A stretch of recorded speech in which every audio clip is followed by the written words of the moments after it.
முதலமைச்சரை சந்தித்திருக்கிறார்கள் தேமுதிக மதிமுக வேட்பாளர்கள். முதலமைச்சரை சந்தித்து வாழ்த்தினை பெற்றிருக்கிறார்கள். தேமுதிக வேட்பாளர்களும் மதிமுக வேட்பாளர்களும் முதலமைச்சரை சந்தித்து வாழ்த்தினை பெற்றிருக்கிறார்கள். திமுக கூட்டணியில் போட்டியிடக்கூடிய கூட்டணி கட்சிகளான தேமுதிக மதிமுக வேட்பாளர்கள் அறிவிக்கப்பட்டிருக்கக்கூடிய நிலையில் விருத்தாச்சலம் தொகுதியில் போட்டியிடும் பிரேமலதா உள்ளிட்ட தேமுதிக வேட்பாளர்கள் முதலமைச்சரை தற்போது சந்தித்து வாழ்த்தினை பெற்றிருக்கிறார்கள். அதுபோலவே மதிமுக வேட்பாளர்களும் முதலமைச்சர் மு.க.ஸ்டாலினை சந்தித்து வாழ்த்து பெற்றிருக்கிறார்கள். திமுக கூட்டணியில் போட்டியிடக்கூடிய தேமுதிக வேட்பாளர்கள் முதலமைச்சர் மு.க.ஸ்டாலினை சந்தித்து வாழ்த்து பெற்றிருக்கிறார்கள். விவரங்களோடு நமது செய்தியாளர் ஹரிஹரன் இணைந்திருக்கிறார். ஹரிஹரன், தேமுதிக மற்றும் மதிமுக வேட்பாளர்கள் முதலமைச்சரை சந்தித்து வாழ்த்து பெற்றிருக்கிறார்கள். என்னென்ன விவரம் பகிர்ந்துக்குது?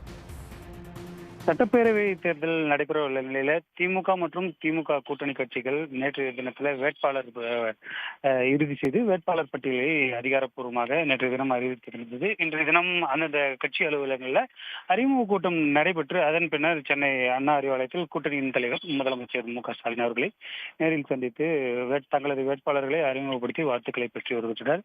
முன்னதாக மதிமுக பொதுச் செயலாளர் வைகோ, மதிமுக முதன்மை செயலாளர் துரை வைகோ ஆகியோர் தங்களது வேட்பாளர்களுடன் அண்ணா அறிவாலயம் வருகின்றனர். மதிமுக தரப்பிலிருந்து 4 தொகுதிகளில் போட்டியிடக்கூடிய நிலையில 4 வேட்பாளர்களையும் சென்னை அண்ணா அறிவாலயத்திற்கு வந்து முதலமைச்சர் மு.க.ஸ்டாலின் அவர்களை சந்தித்து வாழ்த்து தெரிவித்தனர். மேலும் தேர்தல் பரப்புரை உள்ளிட்ட பல்வேறு விஷயங்களும் இந்த சந்திப்பின் போது ஆலோசிக்கப்பட்டது.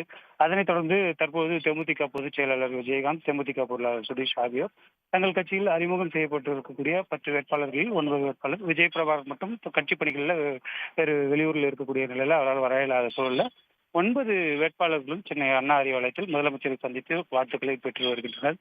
அதனைத் தொடர்ந்து தமிழகம் முழுவதும் திமுக தரப்பில் அறிவிக்கப்பட்டிருக்கக்கூடிய அனைத்து வேட்பாளர்களுமே நேற்று வேட்பாளர் பட்டியலில் அறிவிக்கப்பட்ட முதலே அனைத்து வேட்பாளர்களுமே முதலமைச்சர் சந்தித்து தொடர்ந்து வாழ்த்துக்களை பெற்று வருகின்றனர். அந்த அடிப்படையில் இன்றைய தினத்துல திமுக தரப்பிலிருந்து அறிவிக்கப்பட்டிருக்கக்கூடிய வேட்பாளர்களாக அறிவிக்கப்பட்டிருக்கக்கூடிய முக்கிய அமைச்சர்கள் ஏற்கனவே சட்டமன்ற உறுப்பினர்களாக இருந்து வேட்பாளராக அறிவிக்கப்பட்டிருக்கிறார்கள்.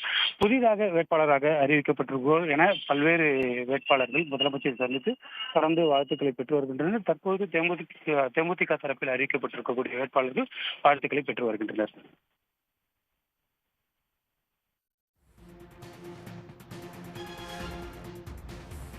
நிச்சயமாக விவரங்களுக்கு நன்றி ஹரிஹரன்.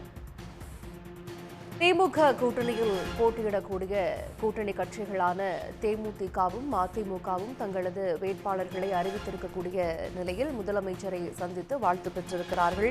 தேமுதிக இந்த தேர்தலில் 10 தொகுதிகளில் களம் காணக்கூடிய நேரத்தில் 10 தொகுதிகளுக்கான வேட்பாளர்கள் அறிவிக்கப்பட்டிருக்கக்கூடிய சூழலில் 9 வேட்பாளர்கள் முதலமைச்சரை சந்தித்து தேர்தல் பணியை தொடங்க இருக்கக்கூடிய நிலையில் தமது வாழ்த்தினை பெற்றிருக்கிறார்கள்.